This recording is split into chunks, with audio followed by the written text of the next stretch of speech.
பரலோக மன்னா செப்டம்பர் 28 1 பேதுரு 5 மற்றும் 9. உங்கள் எதிராளி ஆகிய பிசாசானவன் கெர்ச்சிக்கிற சிங்கம் போல் எவனை விழுங்கலாமோ என்று வகை தேடி சுற்றித் திரிகிறான். விசுவாசத்தில் உறுதியாயிருந்து அவனுக்கு எதிர்த்து நில்லுங்கள். வசனங்களுக்குரிய விளக்கம்.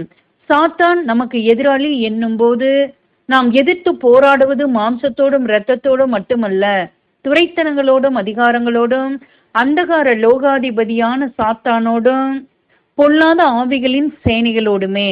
நாம் இவைகளை எதிர்த்து போராட கண்ணுக்கு தெரியாத உதவி நமக்கு தரப்படுவதை நாம் அறியலாம். சோதனை வேளையிலே நம் விசுவாசத்துடனும் தேவனுடைய பக்கமாக இருந்து அவற்றை எதிர்த்து நிற்கும் போது நாம் பலப்படுத்தப்பட்டு, தேவன் என் பட்சமாய் இருக்கும்போது எனக்கு எதிராளியாய் இருப்பவன் யார் என்று சொல்ல துணிவோம். தேவனோடு இராதவன் அவருக்கு எதிராளியாய் இருப்பான். ஆமேன்.